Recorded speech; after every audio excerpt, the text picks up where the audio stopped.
Smartway – sumanus kelias į pergalę. Gausmartway.lt ir vaistinėse. Gražinti kamuolį, čia labai rizikingas perdavimas, bet Strolytė su kamuoliu susitvarko. Savostaitė vagė jį iš Bukauskaitės rankų. Ir Okockytės 2 taškai, 12-2 ir ten Vašurinkaitė atidengė silpnesnę pusę veržtis Okockytei, bet to ji nedarė. Dabar puikiai kerta į baudos aikštelę po krepšių. Okockytė reikia improvizuoti. Meta iš 3 taškų zonos Santo Okockytė ir štai toks pasitikėjimas savimi. Ir panevėžiečių problemos tęsiasi ir toliau vos 3 taškai sukrapštyti sužaidus jau daugiau kaip 6 minutės. Santo Okockytė tarsi Lebronas Džeimsas čia. Vėl kol kas labai nesėkmingo pirmojo ketvirčio ir dar kartą, kelintą kartą šiame ketvirtyje pasikartojantis epizodas, kada 2 baudos metimus iš eilės. Ne vieną tolimą metimą iš eilės ir būtent tą šiandieną ir daro.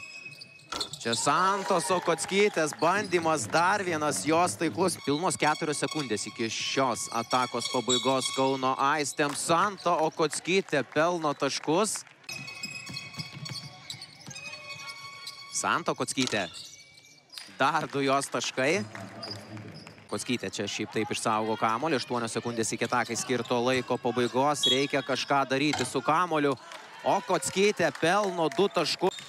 Ir tuos pamušimus Panevėžys šiandien tikrai dažnai atlieka, tačiau net ir tuo atveju, jeigu Okockytė tuo atveju tą pamušimą ir sugėrusi, tačiau čia 6 taškus iš eilės pelno Okockytė.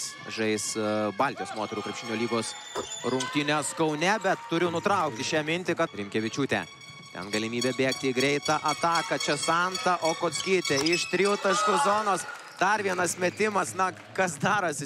Slysteli ten atrodo aikštės krašte, veržėsi pati pro Urtę Bukauskaitę ir suvalgo tiesiog savo oponentą. Santo Okockytė perima kamuolį, pelno 2 taškus ir tai yra jos asmeninė.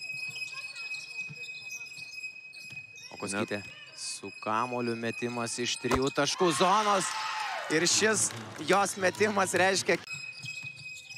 Na ir 100 permetė tuo metimu aistės, kaži kokią taisyklę turi. Santa Okockytė yra visų laikų Smartway moterų Lietuvos krepšinio lygos rekordininkė. 47 pelnytas taškas.